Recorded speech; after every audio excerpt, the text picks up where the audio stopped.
Sit back and get ready to have the most fun you ever had with an electronic device.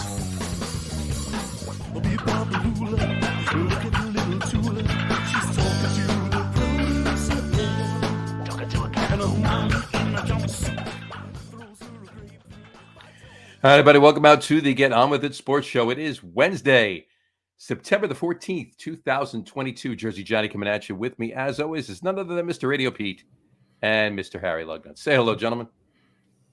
Hello. What's up, everybody? How are you tonight? What's new, pussycat?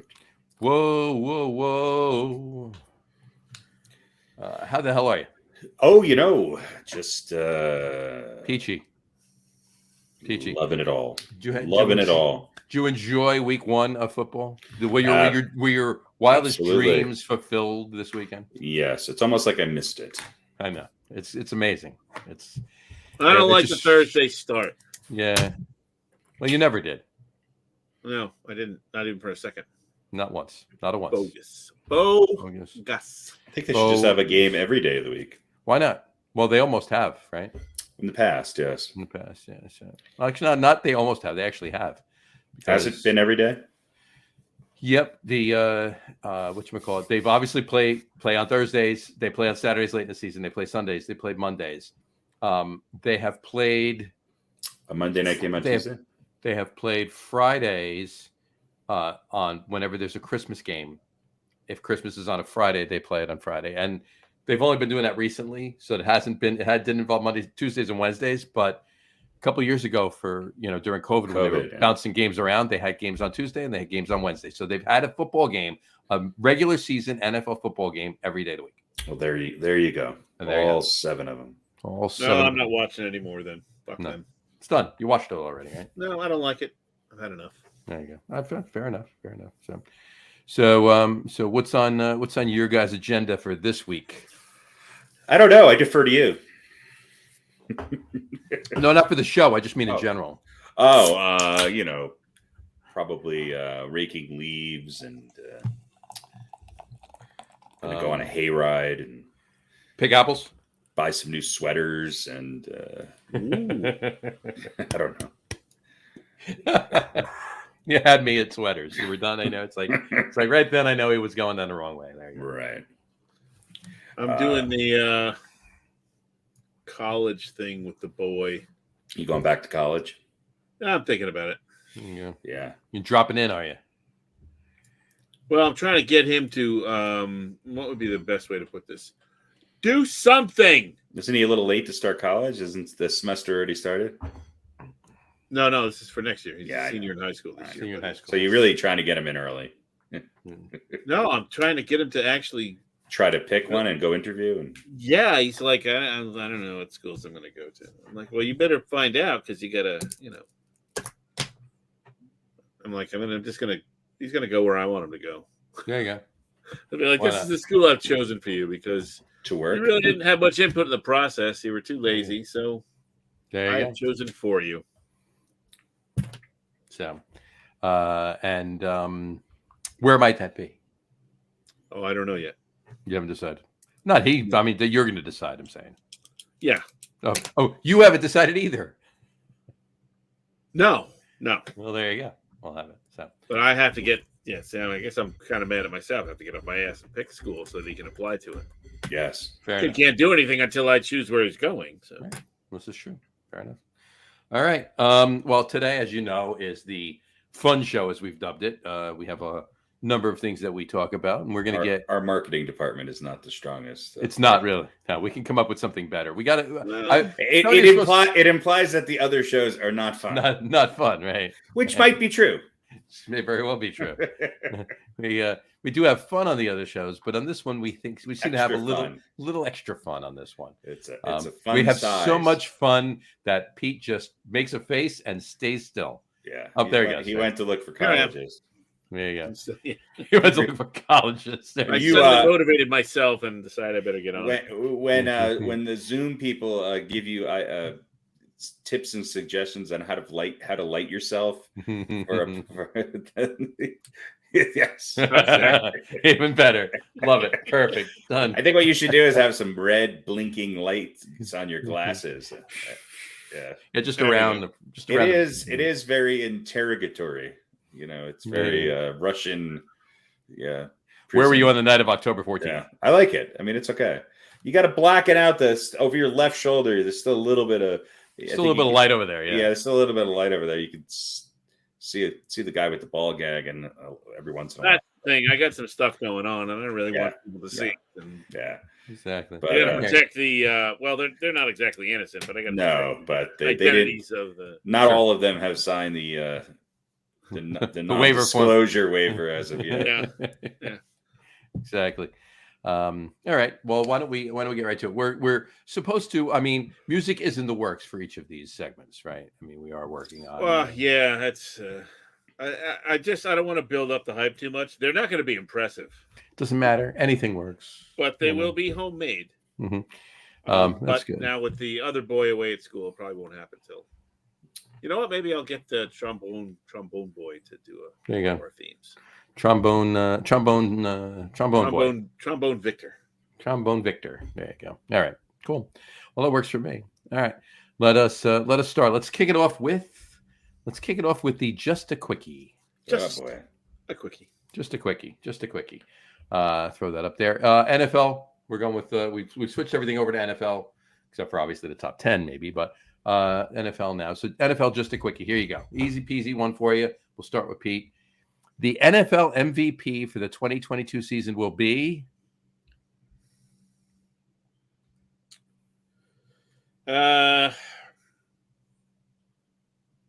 Josh Allen.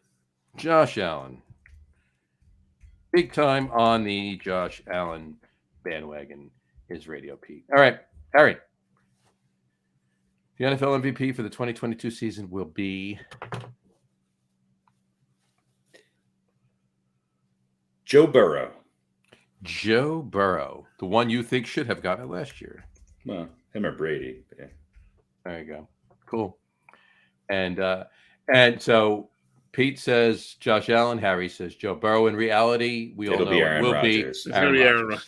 It's the annual Aaron Rodgers award. I'm sorry. Were we picking who we know is going to win or who we want to win? Right, he's like Barb from accounting, who every month wins Employee of the Month. Exactly. There you go. All right.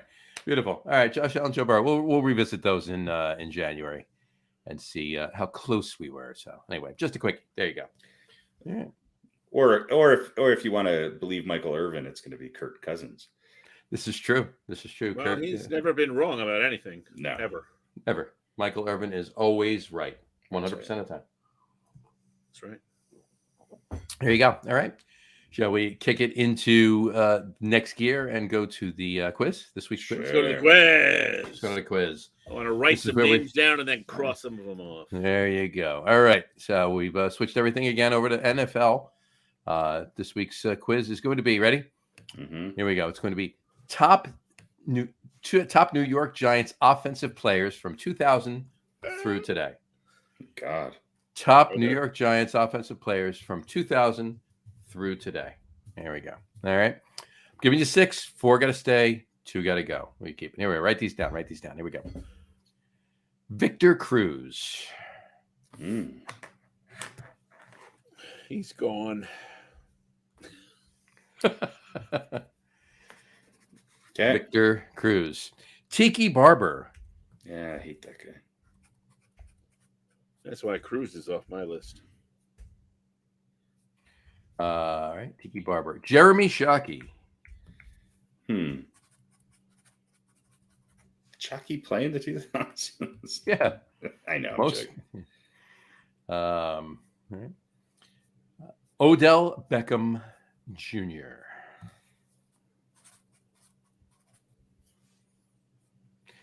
Brandon Jacobs.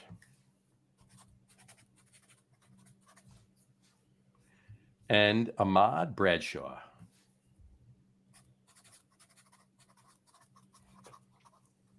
I'll read them again. Victor Cruz, Tiki Barber, Jeremy Shockey, Odell Beckham Jr., Brandon Jacobs, and Ahmad Bradshaw. Victor Cruz, Tiki Barber, Jeremy Shockey, Odell Beckham Jr., Brandon Jacobs, and Ahmad Bradshaw. Who are you keeping, Mr. Radio Pete?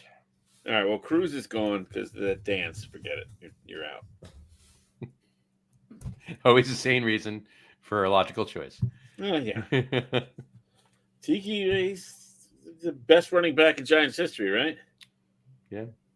Pretty much. Pretty much. Shockey? Yeah, how can you not like Shockey? He's like an early version of Grunk. Only smarter and more annoying. Yeah. Beckham, fine. Jacobs. Was he the Thunder and Lightning and Thunder? Or was that Bradshaw? Or neither of them? No, Brandon Jacobs. It was Brandon Jacobs and Ahmad Bradshaw were the that version of Thunder and Lightning, but there was Tiki Barber and Ron Dane were the original. Dane, okay, yeah. I think I like Bradshaw a little bit better, so Jacobs is gone. Cruz, Jacobs, you're out. Hit the pine. Go dance over by the water cooler. There you go. All right, Harry. I'm gonna have some Gatorade. Well, I mean, I think Tiki's a no-brainer. I think he's actually got more receiving yards than Cruz and Odell Beckham Jr. combined. I think Tiki has more receiving yards than. Yeah. So I mean, not let alone obviously rushing yards.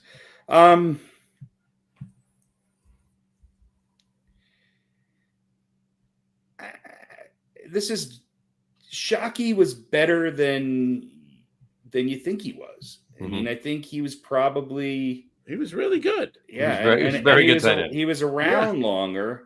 Oh, he really was.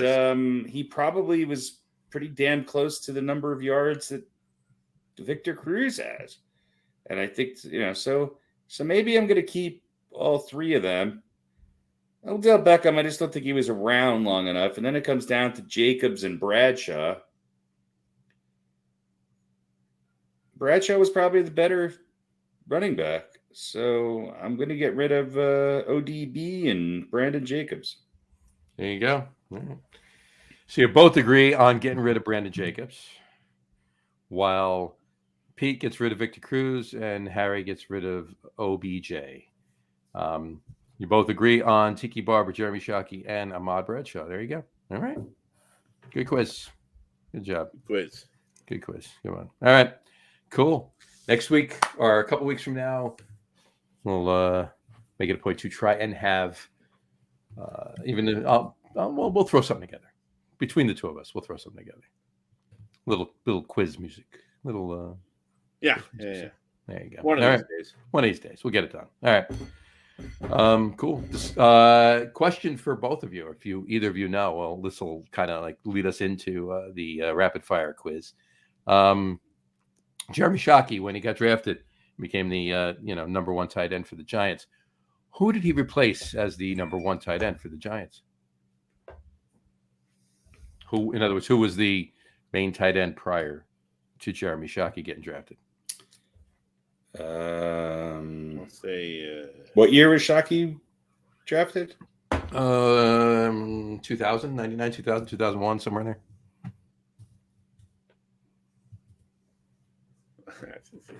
I can't. Advantage Harry.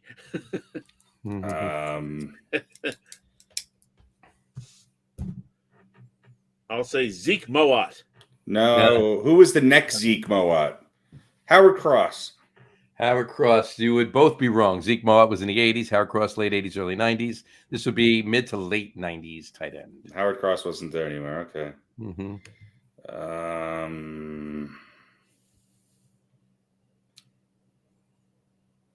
Howard Cross was not on the Giants in 1999? No, I don't think so. I don't believe. I want somebody to look into that. If he was, he certainly wasn't the first. He wasn't the number one. I think he started in that year. Well, then it might have been 2000 or 2001. Then. All right. This is the tight end that was like the main tight end prior to Jeremy Shockey. Prior to Shockey. Who did Shockey usurp? Was his first name Ben? That would be no. All right. Well, then I have less of a less if not of a clue than I thought. Would you like a hint? Is he was he only with the Giants for a short period of time? He was with the Giants for shorter than normal. Yeah. And he was pretty horrible. No, he's actually a decent tight end. He wasn't a great tight end. He wasn't Jeremy Shockey. He wasn't Mark Bavaro, but he wasn't garbage. Tall, big. Dan Campbell? Very good. Dan Campbell. He was pretty garbage. He was no. But I think Campbell maybe started 1 year. 2 years. All right. He was on for 3, started for 2. Then he got shot. I bet I'm going to go out on a limb and say right before Dan Campbell was Howard Cross. Oh yeah, probably. Okay. Yeah. Oh, you weren't far off with that Howard Cross guess, but yeah, Dan Campbell. Dan Campbell was replaced by. Didn't he come from the Rams or something like that? No, Giants drafted him. Did they draft him? And then he went to Miami after. Miami, that's where I remember him playing. He went to Miami after Jeremy Shockey was drafted. So there you go. Well, there you go. And now he's the head coach of the Detroit Lions. Mm-hmm. And there you have it. That's the only reason why his name is even mentioned anymore. Well, it's the only reason why I remember him is because I couldn't remember him. And I remember when he became the head coach of the Lions, I was like, he played for the Giants. I was like, oh, yeah. And there you have it. Cool. Let's see. For you want his stats? No. I remember him being horrible, like maybe 1 touchdown a year. All right. 4 years, 60 games, 34 starts, 43 receptions, 369 yards, 8.6 per catch, 5 touchdowns. 5 in 4 years. So I was pretty close. 1 a year. Yeah. Well, 1.2 a year. Yeah. Slightly more than his. Oh no, he had 1.25. 1.2 years. There you go. Dan Campbell. Wow. The definition of mediocrity. There you go. Yeah. Who's the Giants starting tight end this year? Bellinger. Bellinger. Cody Bellinger from the Dodgers. But listen, here's the good news. Corey Bellinger. He played 3 years in Dallas. Yeah. And he had 25 receptions and 2 touchdowns. And then he played 3 years for Detroit, and he only had 4 touchdowns there. So he just wasn't very good. Mm-hmm.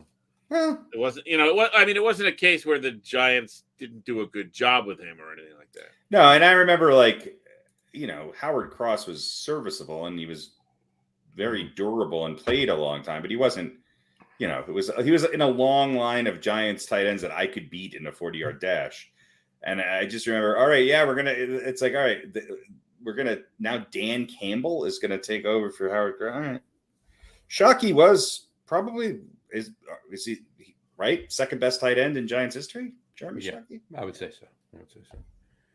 And but no, it's I think is it Dave Bellinger or Bellin? I think it's something like that. I think is the current tight end. Is he a rookie? Rookie? Is he a Wookiee? Is he a Wookiee? Is he a rookie? Is he a Wookiee? I saw him at the Fish concert. He's a Wookiee. He's a Wookiee. Let's find this out right now. Your Giants roster. This is how sad the Giants are. I don't know who their starting tight end is. When was the last time the Giants had a tight end that mattered? Daniel Bellinger. I think he's a rookie. I believe you might be right. Maybe. Let's see. Let's find out. Draft choice. 4th round, 112th overall pick by the Giants this year. Yeah, he's a rookie. He is a Wookiee. Well, there you go. There you have it. Daniel Bellinger. I predict he'll be better than Dan Campbell. Let's hope so. In the interest of the he's not going to be as good as Cody Bellinger. Probably not. So I would safely say that Cody Bellinger would probably be better tight end for the Giants than Dan Campbell was. Would you say? Well, who knows? Obviously, he was good enough to be part of a quiz tonight. There you go. All right. Part of a quiz. That was an extra in there. So let's get to this. let's get out of obscure Giants tight ends into Yeah. More obscure trivia questions. So NFL history, rapid fire quiz. Let's get the music going. I put it down to the appropriate level here. There we go. And we'll start her up. There we go. Our music that we've been using until we write something better. So here we go. All right. Tonight's rapid fire quiz is obviously brought to you by. No, I'm kidding. Tonight's rapid fire quiz is 6 questions, as we've done every week. We start with Harry, then Pete. Harry, Pete, boom, back and forth. They can steal depending on who gets it wrong, gets it right, whatever. So here we go. We're going to kick it off with Harry. These are going to be back and forth questions, obviously. Here we go. Ready for your first one, Harry? Sure. All right, Harry. Here we go. How many winning seasons did the Giants have in the 1970s? How many winning seasons did the Giants have in the 1970s? I'll give you plus or minus of 1. 3. You win because it was 2. There we go. So they had 2 winning seasons in the 1970s. How does he win? Because he got the wrong number? Because I said I'll give him a plus or minus of 1. So if it was 2. So if he said 1 or 3, he's got it right. I think it's unfair because I suck and you're rigging the quiz. I'm not rigging anything. When you hear your question. No. Yeah. How many winning seasons? So we're talking about, do you include 1980? No, we're talking about 10 years, 1970 to 79. Mm-hmm. And you got to give him a plus or minus? I'm giving him Well, a plus you got or minus pluses and minuses last of time 1. for your questions. I gave him a plus or minus of 1. I think not that's fair. 10. I didn't give him a plus or minus of 8. No, but you're getting how many? How many? Plus or minus? Plus or I minus just of don't 1. think I'll never win. I'll give him a plus or And minus of 1. And I wasn't going to. He doesn't need your help to kick my ass. I don't think. I think it's like always close. It really is close. It's not. It's been within 2 or 2 or within 3. 2. That's one. I had 1/3 more of the questions wrong. That's 33% more wrong. That's a lot. Plus or minus. All right, plus or Plus or minus. minus. All right, here we go. So 1970s was 2. All right, you want me to take it away? I'll take it away. He didn't get it right. No, leave it. It's not 2. going to matter. Well, the next one is 1 for you. That's plus or minus. So there you go. How many winning seasons the Giants have? 1970s was 2. 1970 went 9-5, and 1972 they went 8-6. Every other season they were well under 500. All right. Well under. Well under. All right, Pete. Your first question. Here we go. How many winning seasons did the Jets have in the 1970s? I'll give you plus or minus of 1. See, that just makes it worse because I'll still get it wrong. In the 70s, I'll say 3.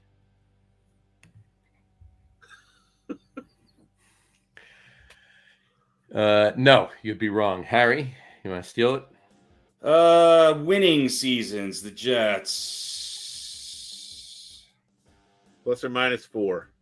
You got a plus or minus of 1. Actually, no. For the steal, you don't have a plus or minus. I'm going to go 0.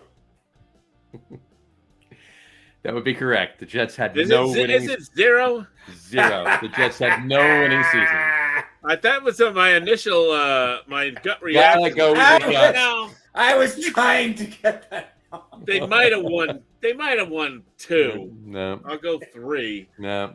0. They had 0 winning seasons in the 1970s. They had 4 seasons in which they actually went 500. So the Jets and the Giants are really living in the 70s. Pretty much. Pretty much right now it is the 1970s. So, all right. So that one was Harry. And we'll do it like that. Okay. There we go. Okay. Harry, your next question. Who was the first New York Giant to be inducted into the NFL Hall of Fame? Oh, wow. It's probably somebody I don't even know. Wasn't Frank Gifford, was it? It was not Frank Gifford. Pete, would you like to steal? Of course, I'd like to, but What the first Giant inducted? Who's the into very first New York Giant inducted into the NFL Hall of Fame? that? NFL. What year was the Hall of Fame opened? The NFL Hall of Fame opened in 1963. I'll say Y.A. Tittle. Y.A. Tittle would be wrong, so nobody gets this one. The first New York Giant inducted into the Hall of Fame, it would have been one of two. You could have guessed either of them because they both went in 1963 in the inaugural year. Was Tim Mara, the original owner of the Giants. Oh God!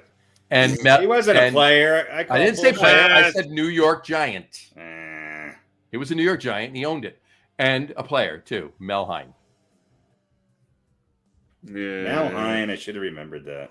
Yeah, you should have. There you go. All right, Pete. That's a bogus question, though. Why is it a bogus question? Here we go. Because All right, Mara's Pete. not a giant. Sure he is. He owns the organization. So everyone in the organization is a giant, but he's not. I didn't say New York Giant player. I said New York Giant. If I said New York Giant player, but it didn't matter anyway because it was one of two, and it was Mel Hein was the other one, and he's a player. So there you go. All right, here we go. Pete. I'm officially filing a protest. All right, here we go, Pete. Here's your second question. Here we go. Again.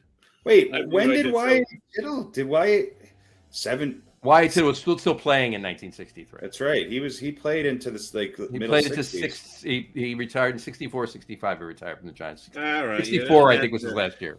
You have to rub it in. Mm-hmm. All right. All right, Pete. Tittle, that's the stupidest answer I've ever heard. The guy was still playing that year. I didn't say it like that. All right.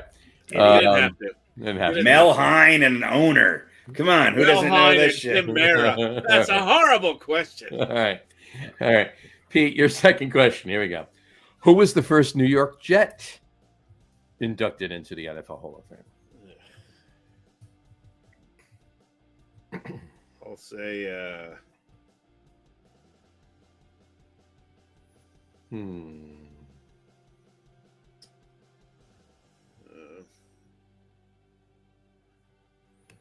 Who could it be? Who was the first New York Jet inducted into the NFL Hall of Fame?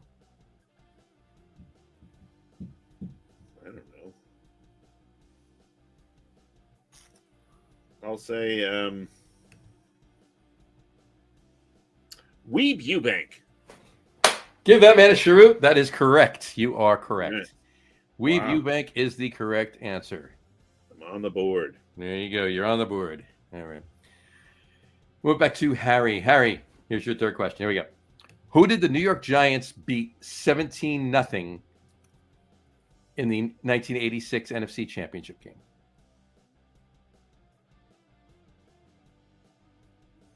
What year? The New York, the 1986 season, so it was in January of 1987, but who did the New York Giants beat 17-0 in the 1986 NFC Championship game to go to the Super Bowl?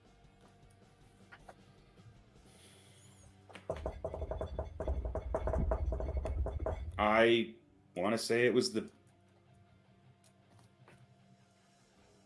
Bears. That would be a good guess. Good guess. It would be wrong. But it would be a good guess. No, that wasn't the Bears. That was 90 that they beat the Bears. And that wasn't the championship game. Right. That's I know who it is. Fuck. Anyway. All right. Pete? What year? 1986 season, so January of 87. Yeah. I ask as if that would make a difference. Yeah, I remember now. What was the question? Who did they beat? Who did the Giants beat 17-0 in the NFC Championship game that year to go to the Super Bowl? To go to Super Bowl 21.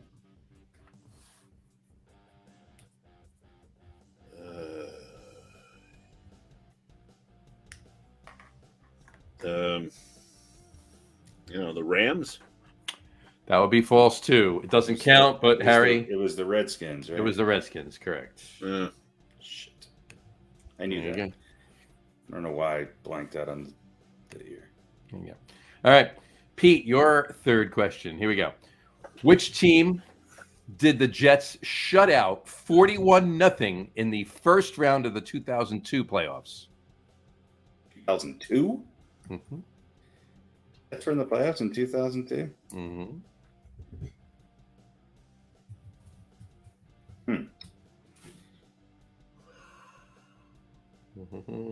See, there are a lot of questions I have no idea about.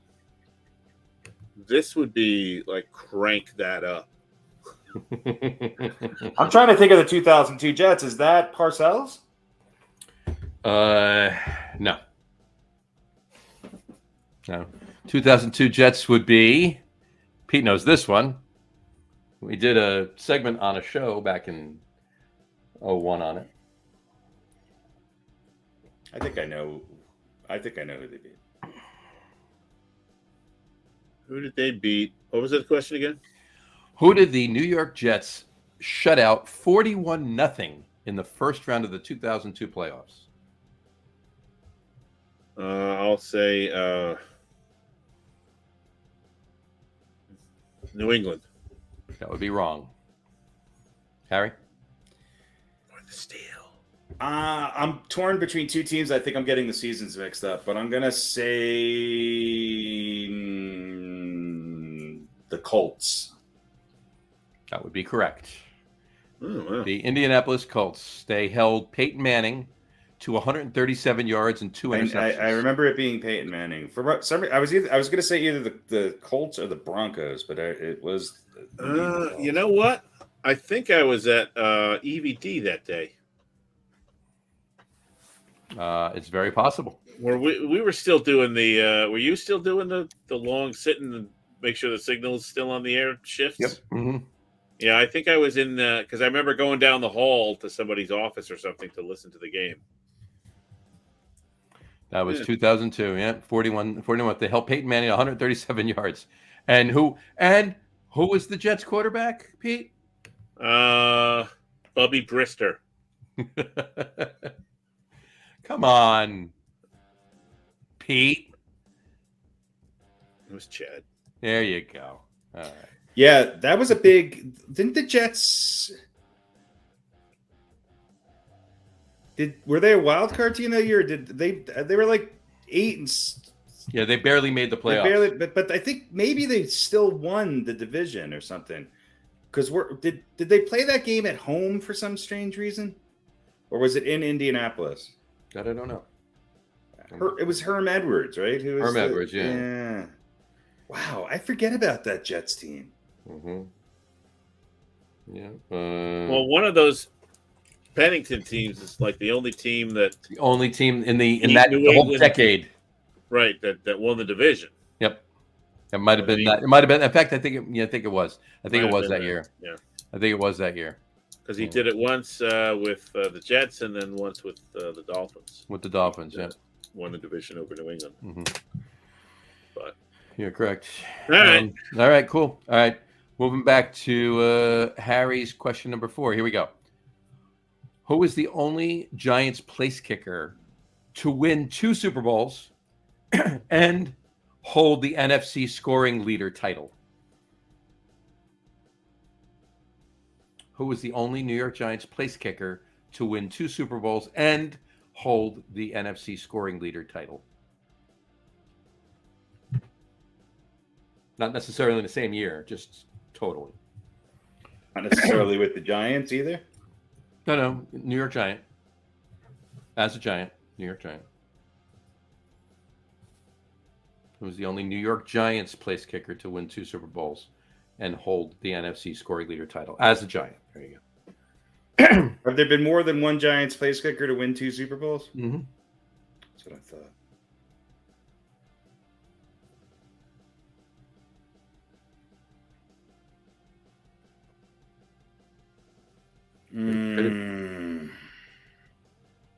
I don't know. I have no idea. I'll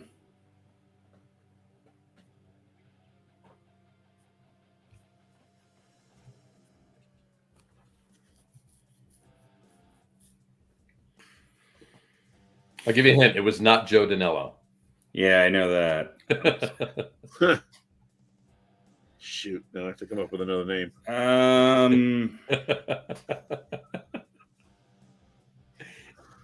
It was not Ali Haji Sheikh either. It wasn't Raul Allegre, was it? It was not. Damn.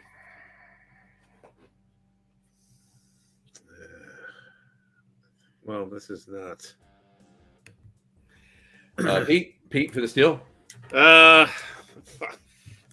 Pretty much those are all the Giant kicker names that I might have accidentally said. There you go. So I will say I'll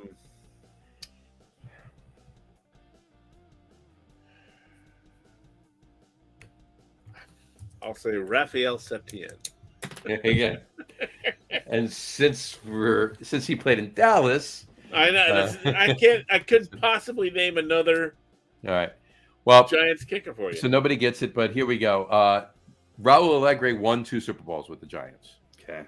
He actually didn't play. I think he might have gotten a couple of kicks, but Matt Barr was the Barr. It wasn't Matt Barr. Matt Barr was the kicker in the second Super Bowl. That's right. But Raul Allegre was still on the team, so he technically won 2 Super Bowls. Yeah, I couldn't remember. But it was the other Giant kicker that won 2 Super Bowls. It was Lawrence Tynes. Lawrence Tynes.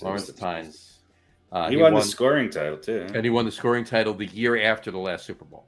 So, like, they won the 2011 season. They won in February of 2012. They beat the Patriots the second time.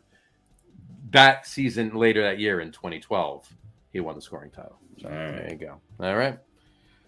I picked a lot of hard questions for you guys this week. I'm sorry. I'll pick easier ones next week. There we go. It's okay. All right. I think I still have a fighting chance here because the questions are hard. There you go. All right. I got question number 4 for Pete. Here we go. What place kicker kicked 3 field goals for the Jets in Super Bowl III? Jim Turner. Very good. Boom. Not even any hesitation there. That's the only Jets kicker I know. You know. There you go. It's either him or Raphael Septien. There you go. Raphael Septien. Did he kick for any other team other than the Cowboys? Septien? I don't think so. All right. Great name. Yeah, it was. Definitely. We used to call one of our kind of like a jockey though. We used to call one of our fullbacks. He was short enough to be a Cowboy. One of our midfielders on the soccer team in high school. We called him Septien because he always kicked it over the crossbar. There you go. He couldn't score. He couldn't score. He went over. He sailed it. Always went over the goal. He was trying to avoid the goalie, right? He was trying out for the football team. It did go over the crossbar. So. There you go. All right. Harry, you're... we're not done? Okay. We're not done. Two questions each still remain. Oh, wow. Jesus. 6 each you get. Okay. Jesus. All right. Harry, question number 5 for you. Bill Parcells. Mm-hmm. He was the linebackers coach for the Giants in 1979. He was the defensive coordinator for the Giants in 81 and 82. And, of course, he was the head coach from 83 through 90. What team did he leave the Giants for in 1980 for 1 year to go be their linebackers coach? He left the Giants in 1980 to become a linebackers coach? For 1 year, what team was it? He was a linebackers coach in 79 for the Giants. So it's a lateral move to another team. And then he came back a year later to be the defensive coordinator for the Giants in 81 for 2 years. So what team was it for 1 year that he left in 1980 to be? I want to say it was the Patriots. You would be correct. It was the New England Patriots. So when Bill Parcells was the coach of the Patriots. I remember that from watching from reading the weird Giant Parcells and Belichick Patriots connection. Mm-hmm. Yeah. He also coached the Air Force. He did. All right. Pete, your 5th question. Which Jets quarterback was the first NFL player ever to pass for over 4,000 yards in a season? Which Jets quarterback was the first NFL player ever to pass for over 4,000 yards in a season?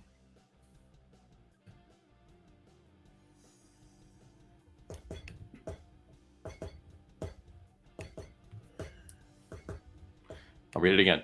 Which Jets quarterback was the first NFL player ever to pass for over 4,000 yards in a season?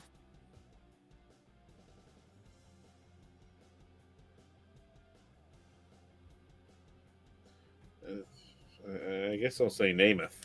You would be correct. There you go. I always thought his numbers were never very good. 1967, he passed for 4,007 yards. 4,002.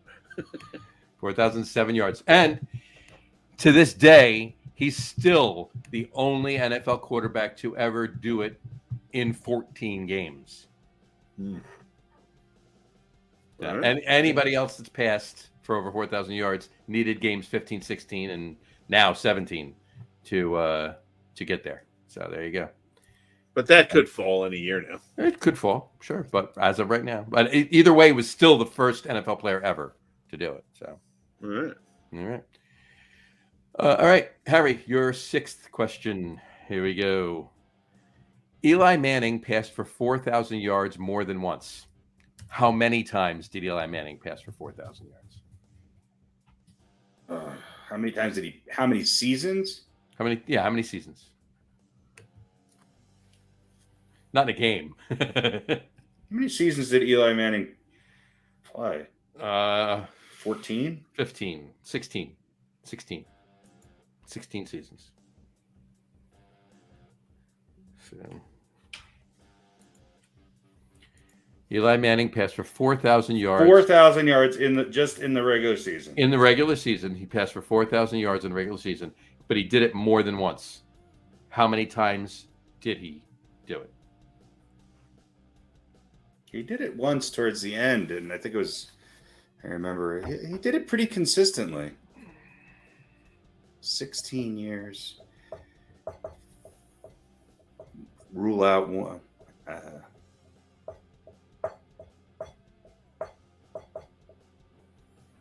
How many times did he pass for 4,000 yards or more? Do I have a No. margin of error? No. Yeah. I'm going to go low then, because I'm right. I'm torn. I'm going to say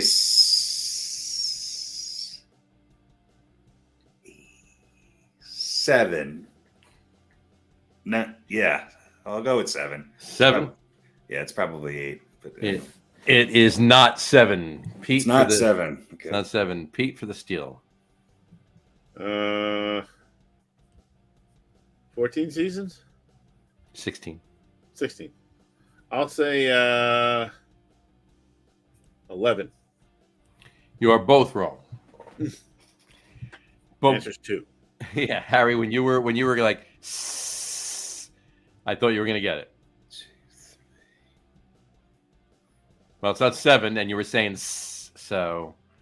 So 6. It's 6. Yeah, 6 times he did it. I'm going to look this up. Hold on, because I'm curious. Give me a second here. You got it. The last time he did it was in 2016. All right, here's Eli Manning. Mm-hmm. I don't even know how to use this site. Okay, here we go.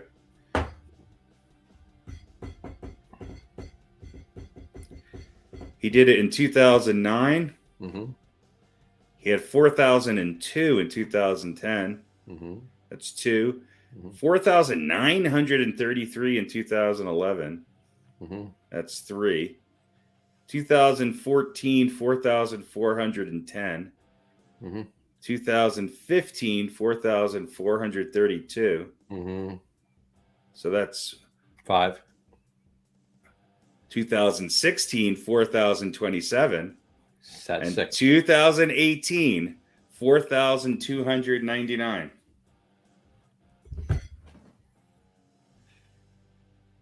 You sure about that? I thought it was 8, but I just read off the stats. I don't know. I thought it was 8, but it looks like it's 7. I counted 6 before, so.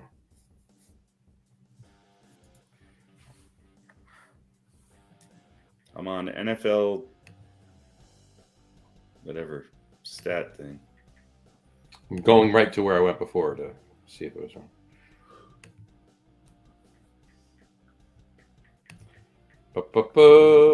Talk amongst yourselves while I look here. Wait a minute. I think it depends on what site you go to. Well, I am looking at Wait, what was the question? More Pro than Football 4,000? Pro Football Reference. Eli Manning, how many seasons did he throw for over 4,000 yards? Yeah. And if you look at it, you got 09, 2010, 2011, 2014, 2015, 2016, and 2018. Hold on.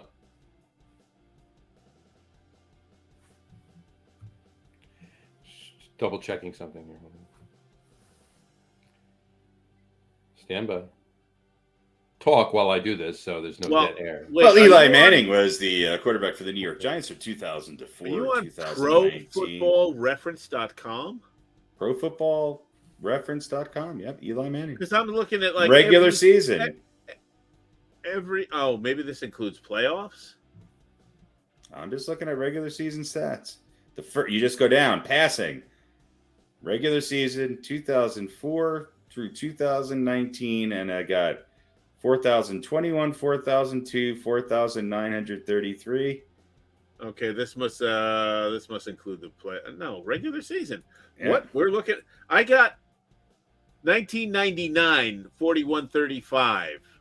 2000. You're looking at Peyton Manning, not Eli Manning. Okay, that would explain it. Is that who were we talking about? I thought. No, Eli Manning. Yeah, we're talking about his brother Eli.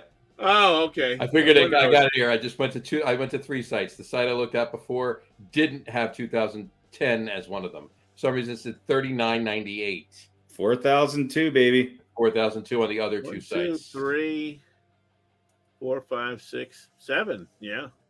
Yeah. Every other. I'm looking at every other number is exactly the same.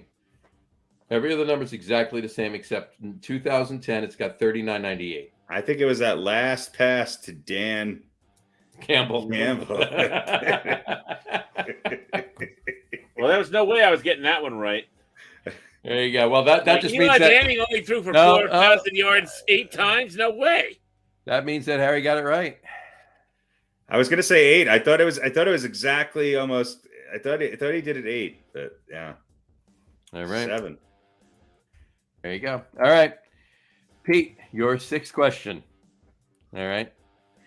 And I try to think of one that would, Don't you jinxing me. There's no way you can get this one wrong.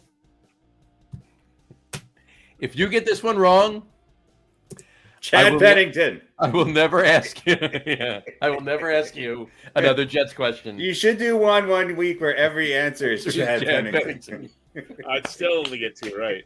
It can't be again. Yeah. Which New York Jet wore pantyhose in a TV commercial? I want to say Chad Pennington. But I think it was Bubby Brister. Yeah. I'll say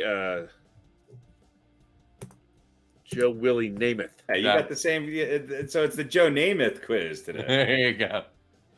All right. All right. Well, there you go. I still lost. Yeah, but you know what? You lost by 1. I can't. So you're getting better. 1, 2, 3, 4. Harry has 5, and Pete, you have 1, 2, 3, 4. 5 to 4. So this is your best outing yet. You are getting there. Yeah, and you completely rigged it so that I could lose only by 1. If it had been straight up, it would have been, 5-2. P.S. Every other answer is Joe Namath. Shh. Yeah, I'm worried about where I'm getting Mel Hine and Tim Mara. Yeah, and Tim Tynes, or whatever the kicker's name was.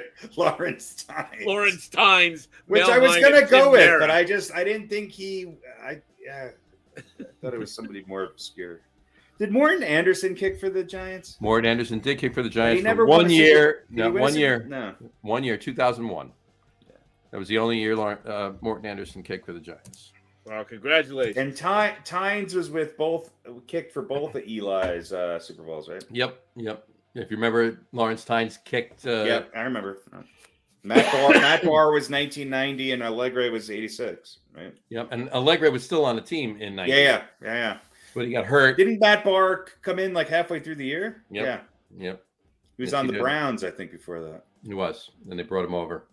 But yeah, and who knows if Raul Allegri doesn't get hurt, maybe he doesn't make that last second field goal in San Francisco to kick the Giants to the Super Bowl in the first place. Barr was pretty close, but Allegri was pretty good too. Allegri was good.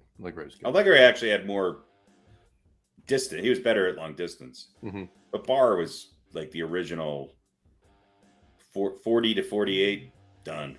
Yeah. He was automatic. He was before Grammatica. He was the automatic. Or automatic. who's the guy on the Patriots and Colts? Oh, Adam Vinatieri. Yeah, God, that guy's good, huh? Yeah. A little bit. I think he's 70 now. He's still playing. So. Is he still on the Colts? No. Who's the best kicker in the NFL right now? Probably. And the Ravens, Tucker. Justin Tucker. Oh yeah, Justin Tucker. Harrison Butker's not bad, but Justin Tucker's. Nick Folk's not bad. Nick Folk is not bad. Is Mason Crosby still playing? Mason Crosby's still on the Packers, but that kid that was on the Bengals that kicked last year. He was lights out, insane. Like, give him some time, he'll be up there. But yeah, Justin Tucker's the best kicker in the NFL right now. Gostkowski's not bad, right? I think he's done. He still playing? He's done. He's done. Yeah. Is Graham still? Yeah, he's. I mean, he just builds up points because the Giants can't score in the red zone. Right. Exactly. But he gave up his number this year. No. Because he's going to play without a number. Yeah, he's just a blue shirt. That's it. He comes out. It's got to come out in a polo shirt. It's going to have a goalpost on it.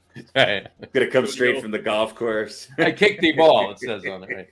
Right. But what we got? No, he was number 5. He gave it up for Graham Gano. Graham Gano gave it up for Kayvon Thibodeau, because Kayvon Thibodeau's number 5 in college, high school, and everything else. He wanted number 5, so Graham Gano was kind enough to give him his number. Who's Kansas City's kicker? Or he wouldn't be a Giant anymore. Who's Kansas? Yeah, or you'll have to take a pay cut with what's his name. Yeah, either give him your number or you're going to make whatever the league minimum is. Yeah. And you're going to room with Shepard when we go on the road. Yeah. Who's Kansas City's kicker? That guy. Harrison Butker. There you go. Yeah. He's a good one. So, well, there you go. Yeah. All right. I one other little thing I want to just little tidbit, if you will, of info. I gotta do this really quick right here, and no, it's not, and boom, there we go. Okay. Talked about Bill Parcells before in one of the questions. Did you know, this isn't a trivia question, right? Did you know that Bill is not his name? Bill Parcells? Yeah. Bill. I think his name is Frederick, right? No, it is not. It is actually no. It's actually Joe Namath. It's actually Chad Pennington. I feel like I know what his real name is. It's something weird, like Dooley, or isn't it? No, hold on. Dooley. It's like Doug or something. Dougie. Why would you not go with Dooley Parcells? That's a great name. It's not Dooley, but it's like a name that the mechanic would be on like an old sitcom, or like Stitch. No, Rocco. I'm drawing like I keep seeing Dougie or something. Rufus? Cooter. Maybe it's not a D. Maybe it's a. I kind of like Dooley. Dooley. We're gonna go with Dooley. We go with Dooley. What's his real name? Yeah, you were right on the D. It's Dwayne. Dwayne. I knew it was something strange. Dwayne Charles Parcells is his name. When he was going to high school, he went to high school in Oradell, New Jersey, Riverdale High School. He kept Riverdale and Oradell. Riverdale High School in Oradell. Yes. Why wasn't it Oradell High School? Because they didn't want everything to sound like a toothpaste company. Oragel. Yeah, no, it's River Edge and Oradell. It's their heights. You put it together, you get Oragel. It could have been. It could have been River Gel. Aura Edge. It could have been Aura Edge. Yeah. So I think it's Bill Belichick, whose name is Dooley. Dooley. That's Dwayne Charles Parcells. He was going to high school in Oradell, New Jersey, and he kept getting mistaken by a bunch of people for another boy named Bill. So he kept getting called Bill, like constantly, and he hated the name Dwayne, so he just adopted Bill. So he was Bill Parcells. All right. There you go. And there you have it. All right. There we go. And there we go. And that'll end our lengthy quickie. That wasn't a quickie. Our rapid fire quiz. Nothing rapid fire about that. Nothing rapid about that. All right. So Dooley. I blame Dooley. Dooley Belichick. Duly noted. I'm going to rename my son Dooley. Duly noted. Give me that birth certificate. It's actually your name is Dooley now. It was actually John Candy's name in Armed and Dangerous. Mm. His name was Dooley. Mm-hmm. Anyway, all right. What's next? We got our top 10 list. Our top 10. Let's do it. Top players list. We haven't been doing them. We've been doing the top players list when we do them. So top starting lineup. We got the top starting lineup of the Boston Red Sox of all time by position. So Here we go. Ish. We'll explain. So I'm going to read them off, and then I'll read off the position players, and we'll talk about them, and we'll talk about the pitchers afterwards. So kicking it off, we have Mr. Jimmy Fox at first base. And at second base, we have Dustin Pedroia. Going back to the 80s, we have at third base, Mr. Wade Boggs. A little bit newer than that. At shortstop, we have Mr. Nomar Garciaparra. Little Nomar, right? Then we're going to go out to the outfield. In left field, the OG left fielder, we have Mr. Teddy Williams. How could you not have Ted Williams as your left fielder, right? Yeah. And there might be a reason that we put this guy in center field, and that would be Carl Yastrzemski, even though he was a left fielder too. I played a little center field, but primarily left fielder. But and a little first base, right? And a little first base, yes. We had to get Carl Yastrzemski on this list, so we left him at center field. However, our right fielder that we wanted to put in there, more on that later. We'll explain when we get to it. But right now, we put in Mr. Mookie Betts. And this is actually his active jersey player.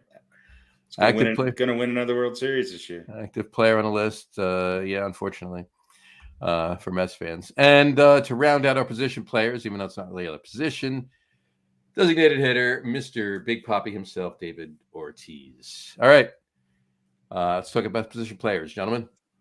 Fun fact about Mookie Betts, his real first name is Dooley. Dooley. I thought it was Dwayne.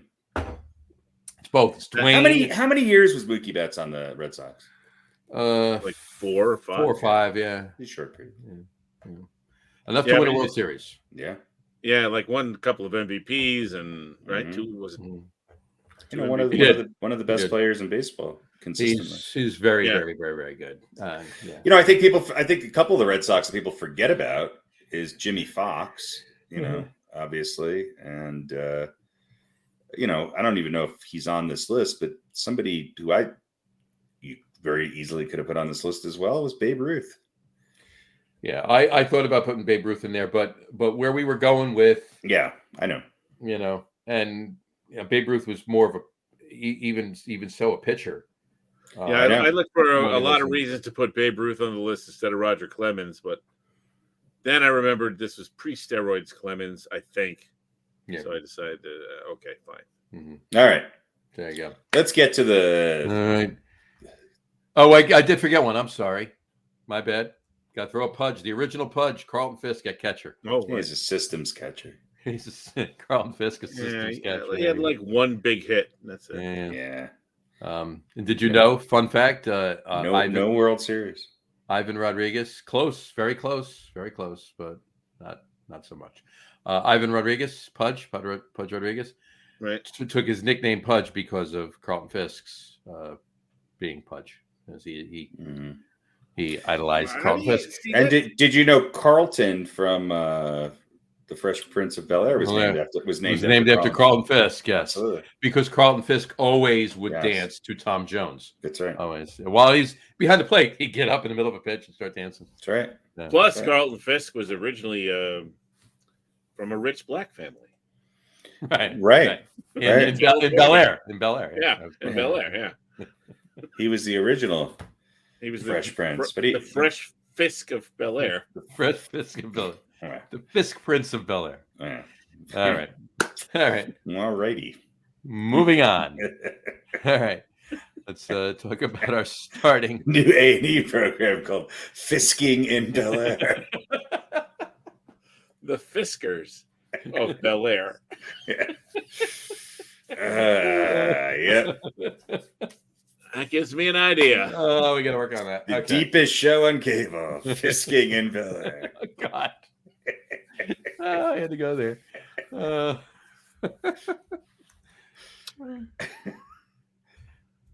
All righty. I'm sorry. I just had to write that in there because that's going to be an open. All right. Anyway. All right. Let's go to the pitchers now. Here we go. Starting pitchers. How could you leave this guy off? There's absolutely no way you could, and that would be Mr. Cy Young. Yeah, he was pretty good. It's almost like they should name an award. But did you know Cy Young is the best pitcher ever never to win a Cy Young award? Did you also know that his first name was Dwayne? His Dooley noted. Dooley Young. Dooley Young. Forever was his. Forever was his first name. There you go. His middle name. All right. Cy Young. Moving on to our next starting pitcher. We got 5. Would be Mr. Pedro Martinez, the Jerry curled wonder. There you go. Spent time in Montreal prior to Boston, and then came down to Queens for a good stint. Yeah. Don Zimmer's best friend, Pedro Martinez. There you go. Moving on to Roger Clemens. There you go. As Pete said before, he actually voted for him because, in his estimation, it was pre-steroids. So, right? I Clemens and in his off-season steroid use to get over injuries was really, from what I read, it was really like his Houston time. Yeah. After even the Yankees. Yeah. That sounds about right. Yeah, it's because he's getting older. Yeah, well, it was Toronto. To me, that was the most glaring example of. That was after Houston, Toronto, or was that before? Toronto was before the Yankees. Yeah. I don't think he was taking it then. I think it was later in Houston, which is why Andy Pettitte was also part of it. Mm-hmm. Look at his numbers from the end of his Boston career, and then but why would it only help Clemens and no other pitcher that's like there's it was for pitchers. It's really not about performance. It's about overcoming injuries. I don't know. Was he throwing harder? No, he was. His best years were arguably in Boston. Well, yeah. Well, see, that's the thing. Look, you can say, okay, he was great, no question, in Boston, and then he started to fade, as pitchers do, and then he had a sudden resurgence and became. I don't think he ever faded. No. Well, he wasn't that good, or wasn't as good. I mean, when you're. Well, he wasn't as good with the Yankees as he was in Boston. Well, he was very, very good. The point is, he was getting older and suddenly started pitching like when he was much younger. Mm-hmm. And so if you were saying, oh, there was some sort of regimen or he was changing his diet or doing whatever, then you might account for that. But that just doesn't happen with baseball players. You don't have a career arc and then suddenly get back up here. Right. So there's a couple of explanations. One, it was a miracle. Two, it was some sort of health thing or whatever, which was not something he ever did. Or three, it was steroids. Mm-hmm. So, Well, there you have it. I mean, it has to be some explanation. It can't just be, the alignment of the stars. Well, I guess it could. Could be. Well, and his nickname is, Rocket. Rocket, yeah. Rocket. And he actually was going back and forth. It was back and forth between Rocket and Dooley. But he chose Rocket. Dooley. He was only with Toronto for 2 years. 2 years, yeah. Went from Boston. Did he win 2 Cy Youngs or something? Yeah. Yeah. But that was only a couple years after he won a couple with, and you're right. His earned run average did go down, but those years everybody's earned run average went down. I mean, his best ERA was 1990, but yeah. Yeah, I mean, you just look at the last couple years of his career with Boston.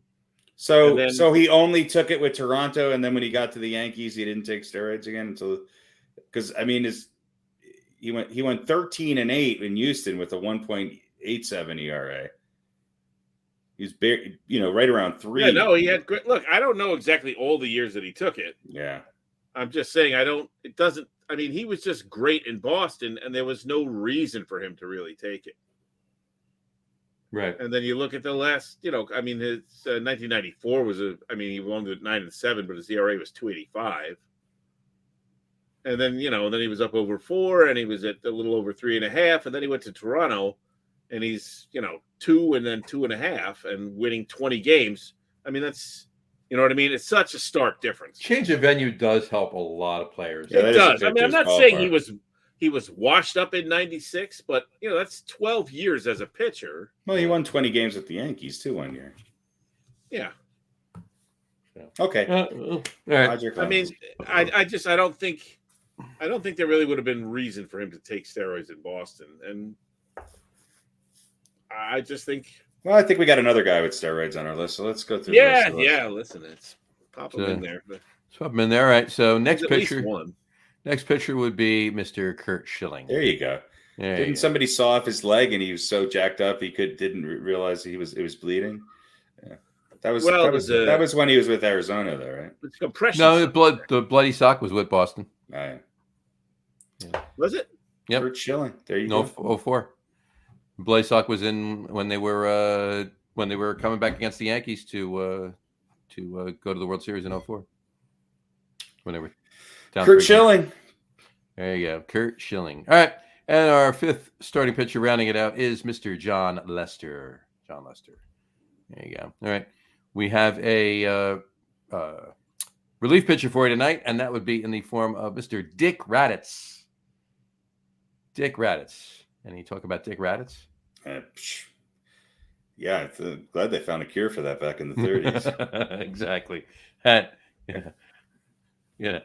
And especially when you had Dooley Dick Raditz. Duly noted. So anyway, and our closer closing out this bunch of pitching prowesses is none other than Mr. Jonathan Papelbon.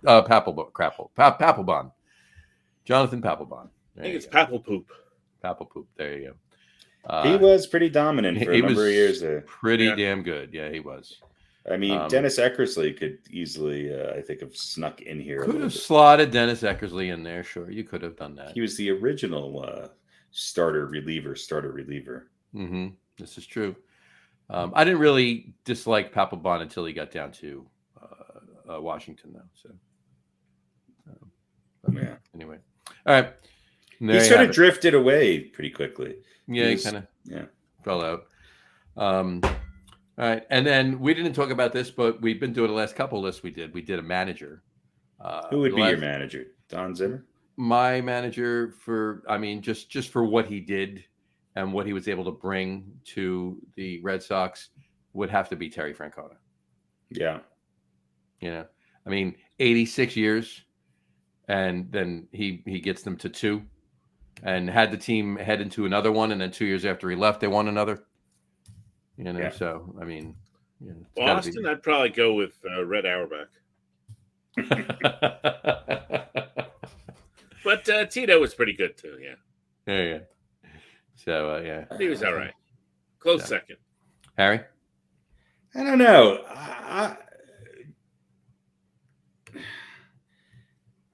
Boy, Zimmer was good with them. Yeah, it was. How many Red Sox managers can we actually name? I mean, you guys can name way more than Who was the other one? Who was the one when the Mets beat him in the World Series? John McNamara? McNamara. I wonder how long he was with them. He was with he's probably there for a while. Mm-hmm. Yeah, he was there for a bit. I mean, Alex Cora is probably in the conversation just for what he's done. Let's see who. I'm not putting him in. I'm not putting him in the top 5 by any means, but he's got to be in the conversation. Well, yeah. Let's see. Most wins by. It's going to be somebody. It's going to be duly noted back in the 20s. Righty Fields.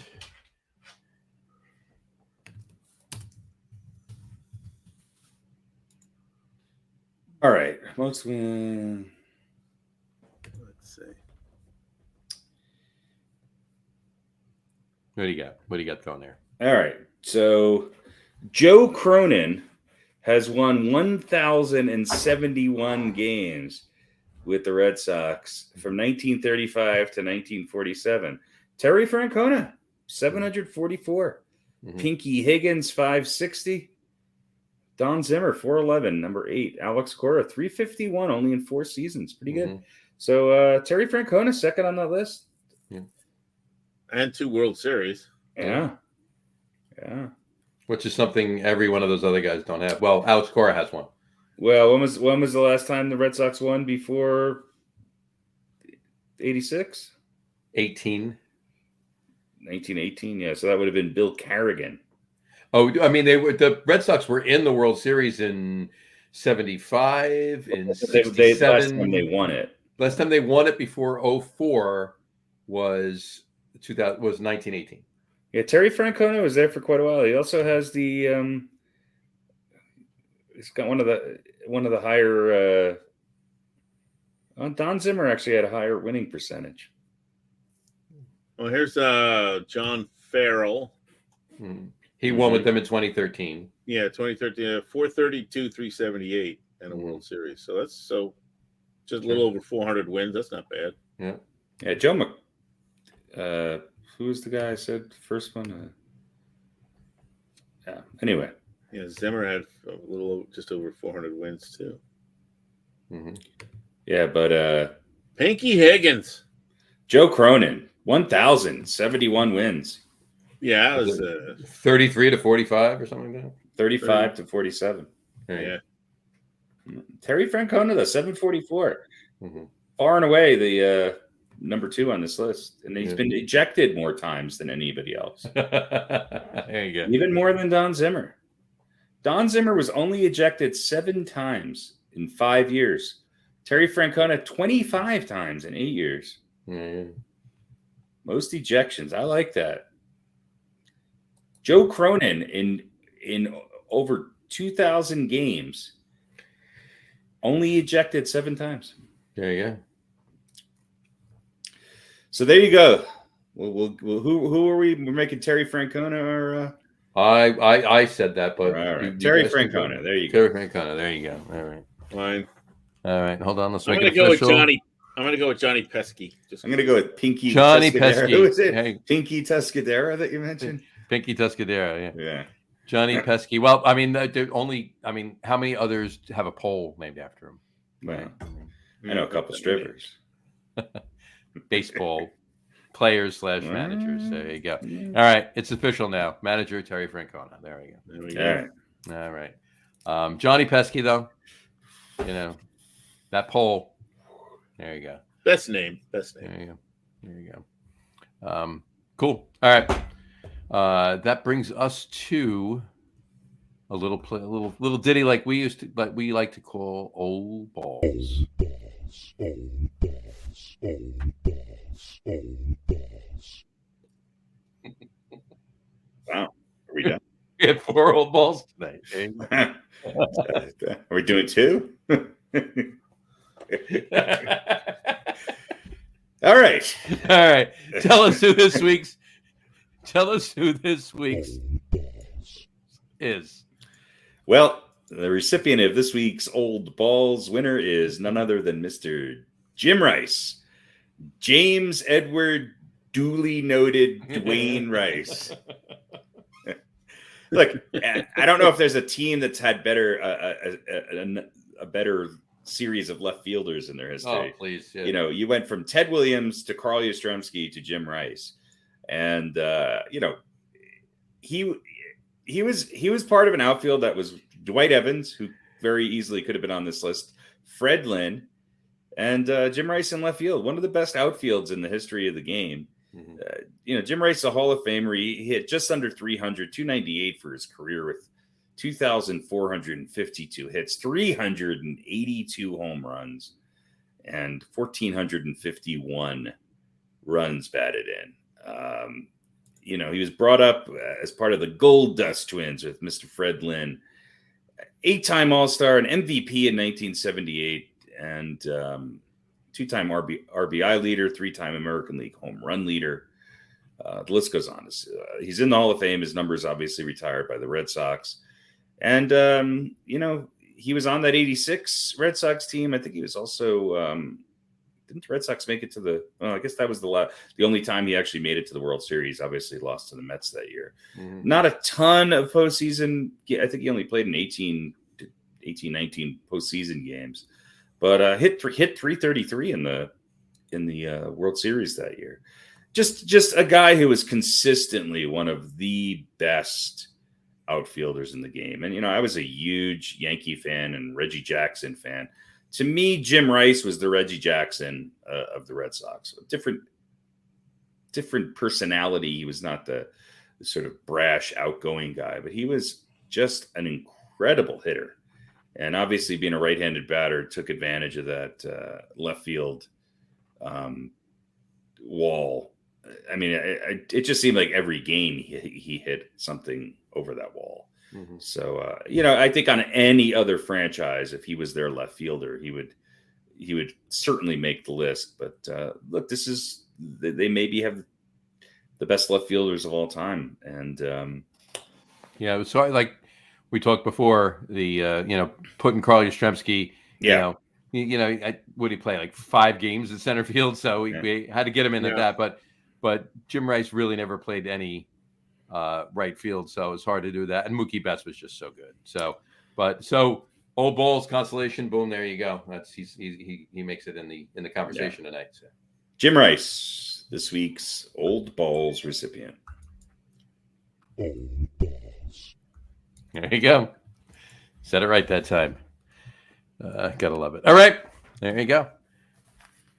That is our Old Balls for you. All right. Do we have an over-under, Pete? We do.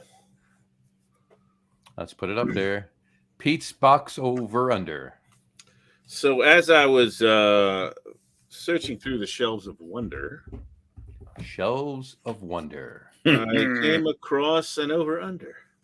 I found a $2 bill. Nice. Nice, very nice. Which I'm not sure where it originally came from, but it was up on the shelves. There you go. There you go. Very nice. And that, of course, has Mr. Jefferson on it. Mr. Jefferson, yeah. Tommy J, TJ. Yeah, and I don't know what's on the back of a lot of bills, but I think some of them have people or pyramids or whatever. Mm-hmm. But on the back of a $2 bill is a group of men who I assume are the founding fathers. Looks like Benjamin Franklin and, I don't know, George Washington maybe. Mm-hmm. So tonight's over-under is how many men, and there are no women there, of course, are on the back of a $2 bill. How many men or women are on the back? No, there's no women there. No women. So how many men are on the back of a $2 bill? And the over-under is 36 and a half. 36, really? Who's on the front of a $2 bill? TJ, Thomas Jefferson. Thomas Jefferson. Mm-hmm.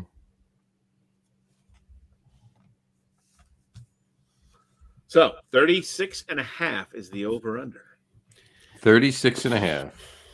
Who the hell knows? Now, while you're thinking about it, I will say probably the $2 bill, which you don't see a lot of, slightly more popular than, but only slightly so. Maybe like the Susan B. Anthony dollar coin. Remember that? Yes. Yeah. Right. That's what I was thinking of, the coin. Yeah. No, this is the dollar bill, the $2 bill. But I like $2 bills. And actually, my wife and I, we got, I think somebody gave us like, it might have been like 250 of them or maybe 500 of them, like all brand new and nice and stuff. So nice. I cashed them out recently and I bought a papaya tree with it. Bought a papaya tree? No, I didn't. Is there a themed? I'm just wondering if it's like something like, do they represent like a body of Congress? Or? It looks like George Washington is sitting down and there's some papers on a table. And there's some guys sitting and some guys standing at the table. So it might be, I don't think it might be the signing of the Declaration of Independence, or it might be something about Washington being named the president or something. I assume that's Washington. It might not be him. I don't know. But it's definitely something having to do with the founding fathers. Gotcha. So who wants to go first? John, let's give you first shot at this. 36 and a half. Just make sure I type it in here right. 36 and a half. 36 and a half. Over under men on the back of the $2 bill. Gotcha. I am going to say... No looking it up. I'm not. I'm typing it in, so I have it down here. Men on back of $2 bill. Over under 36 and a half. Harry didn't go yet. I'm going.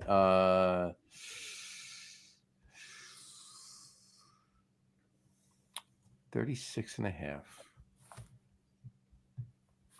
I'm going under. John is going under. Okay. Mm-hmm. Let me see if I can. There we go. Make this a little bigger. Harry, are you going to go over? Yeah, sure. I'll go over. That's the way it's split. Yeah, we have to come up with some sort of wrinkle in this. I'm going to go over. I'm going to go over, and I'm going to guess. At first, I thought maybe it was like 1 per state or something like that, but I'm going to go over, but I don't think it's much over. I'll say 40. So it's 36.75. That's your guess. So you say how many? 36 guys, and then I'm going to go over. I think it's 40 for some reason. There's 3/4 of a dead colonial or a British soldier over in the corner, so it's 36.7. All right, so all right. So you're going. Should I write this down? You're saying 40. I don't know. I'm just saying. He's going over, and I'm going over. 40. I guess we could throw a number in there to see who's closest. I don't know. There you go. Obviously, you're gonna. If it's 38, then I'm close. Right. 30, right. Yeah, that's what I mean. We have to figure out a wrinkle here because it's. Yeah, it's just one goes over, one goes under. What's the difference? Either both win, or whoever goes first, the other one has to take the other. And all right, well, let me know. No, if like say we both went over, then we should pick a number to see what. So that would be the deciding. I got you. Yeah, that's right. That could be the wrinkle. But I'll go over to make it easy. All right. Okay, good. All right, under. I'm going under. So great idea, but we're not doing it. Yeah. All right, so the answer is good job on your part there, Mr. Lug Nutz. Oh. The answer is 41. 41. Wow. Yeah. Now you let me know how this looks on your screens here. It looks I think it's gonna be blurry. Did you count them? I did.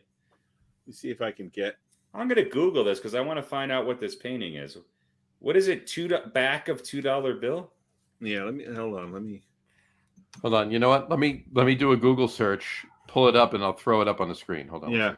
So basically, this is a little more. So here's Washington, I think, sitting at the desk. There's these guys standing in front of him.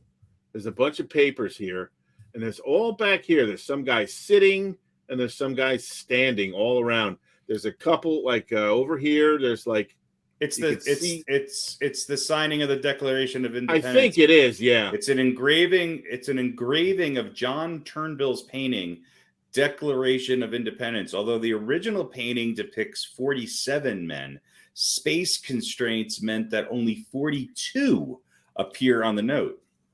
So I must have missed one, because there's one like over on this side. There's two guys standing there, and you can see like half a face in between their heads. There's a couple instances of that. So maybe I missed one somewhere. Hold on. That's the Mrs. I pulled it up and took a screenshot. Hold on one second. Here. But I counted Declaration of Independence. I counted 42. I counted 41. Let me count again. Interesting. 5, 7, 8, 9, 10, 18. 20, when was the last time you guys had a $2 bill in your hand? I haven't seen one in years. There we go. There you go. There you have it. Oh no, no, that's right. They're right. They're right. I missed one. I did miss one. Oh look, Cy Young's in there. Cy Young, and there's Dooley right there. So you can see like when are the hipsters going to bring back pantaloons though with the high socks? Like I don't know. Well, some baseball players wear there. Well, sure. But yeah, if you look over on the right, you see the two guys standing there, and there's like a face in between them. Right. Well, here's the other thing too. See where the guys where the man is sitting down and the five guys are standing in front of him. Yeah. Between them in the background, 3 of those 4 men sitting down in the background look like George Washington. Oh, they all look like George Washington. Yeah, a lot of them look similar. He was the original Instagram influencer. And then you have the 2 guys on the left standing in front of the door, and there's a little face right in between their faces. Right. Only one guy has a top hat on. That could have been the tiebreaker. How many top hats? How many top hats? There you go. That's Slash's great-great-great-grandfather. There you go. Jefferson Slash. Jefferson Slash. What is Slash's actual name? That's another good question. Saul Hudson. I think it's Beauregard Williford Smith. That's Dooley. It's Saul Hudson. Wow. No wonder he went by Slash. Axl Rose's name is. So there you go, $2 bill. All right. Probably not something people have seen a lot of, but it was. What's Gene Simmons? Gene Simmons' real name. Gene Simmons was on there. Irving Goldschmidt. Chaim Weitz. Is that what anyway. Yeah, I don't know how you. All right. On that note. All right. So good over under. All right. So good job, Harry. Even though I was off by 1, you were still right. And you were close too. You said 40. It was 42. Yeah. There you go. Very nice. Very nice. I was way off. I thought it was. I just, for some reason, I just like had this idea that they weren't, that you were just like way overshooting what it could be. You know what I mean? I thought it was like going to be 50. It was like 12. You know, and they were like 36 and a half. It's hard to know. Like I don't want to do that. You know, generally speaking. I want to be somewhere kind of close to the number, right? You know, because otherwise, no, I know, and you always are. I just, for some reason, that's what I thought this was. But it's like, one. I'm trying to remember what it looked like too. It's been so long. I think that's my first over/under win in quite some time. There you go. And it wasn't even like a jar full of buttons or something. I couldn't just put my weird spatial skills to my OCD spatial skills to use. There you go. Right. Duly noted. Good job. Good job. Good job. All right. $2 bill. I wish I had 7,000 of them. I'm thinking. I wish I had 10,000 of them. I don't see how they could possibly not be greedy. I don't see how they could possibly really increase in value. But I'll take 5,000 of them right now. Maybe when the apocalypse comes, they'll be worth more than $2. Maybe they will be. Maybe they will be. Like $2.10. They'll probably burn up pretty easily, I would imagine. There you go. Well, that's right. People be throwing them in the fire to keep warm. Now, These aren't real. What year is on that $2 bill? Let's see. Hey, when did the $2 bill first? 1976 was the first year the $2 bill came out. I do remember that. Series 2009. There you go. So they've been printing more and more of them.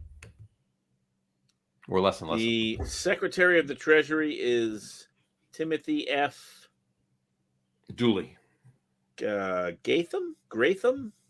Sure. Something like that. Gotham? Maybe. I don't know. Something with a G. Gotcha. Cool. There you go. But 1976 was the first year they came out. I remember that. Was it really that early? I did not know that. 76, they released the $2 bill. They did $2 bill for the 200th, the bicentennial, you know. Oh. Duly noted. Duly noted. All righty, guys. And in 4 years, we're going to have a 250th anniversary. So we're going to get a $250 bill? Can't wait. All right. It's a $2.50 bill. $2.50 bill. Anyway. All right. Anything else? I think we're good. I think we're good. That's it. We're good. All right. So I want to wrap up the show for today. We want to thank everybody for watching. And for those of you just listening to the audio podcast, thanks for listening. Don't forget to visit our website, www.getonwithitpodcast.com. That's getonwithitpodcast.com. And please remember, like us and follow us on all of our social media. That's Facebook, Twitter, and Instagram. Just search for the Get On With It podcast. And of course, all of our shows are available on YouTube as well on the Logger Room channel. Remember, we go live with a video podcast on both Facebook and YouTube every Wednesday night around 7:30 p.m. Eastern Time. For those of you who just want to listen to the audio podcast, you can do so on Apple Podcasts, Spotify, TuneIn, Stitcher, Google Podcasts, Amazon Music Podcasts, and iHeartRadio as well. And if you haven't done so already, please subscribe to one or more of those feeds, and you will never miss a show. Again, thanks for following along with us. Have a great rest of your week. Have a wonderful weekend. Watch a lot of baseball. The hell was that? Nothing. Did you cough up a mechanical duck? That's a little hamster in my throat. Oh, is that a hamster in your throat?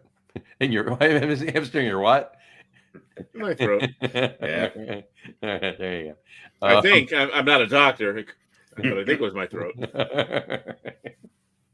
Anyway, watch a lot of baseball as we approach the end of the season here. Before we get regular season, anyway, watch all the football. Tell this people what to do. Just to come back and let us know what you think. More importantly, pass along this wonderful podcast to your friends. And pass along this wonderful podcast to your friends. And let them all revel in it the way you do, as we enjoy doing for you. There you go. There you go. How's that? And right afterwards, if you want to see what our Beaten by the Coin picks are, we're actually going to post them right up on the Facebook page. And it'll be up on the website as well. Pretty much right after the show. We'll put them right up for you. So John's already up by 8. We're only going into week 2 here. We've only picked 6 games. And we post them proof positive that it's not fun when we do it, so it doesn't go in the fun show. Exactly. There you go. Anyway, all right, folks. Have a wonderful week. Have a wonderful weekend, and we will talk next week. Take care. Bye. Ciao. Bye, everybody. Oh, it's not working. Try. There you go.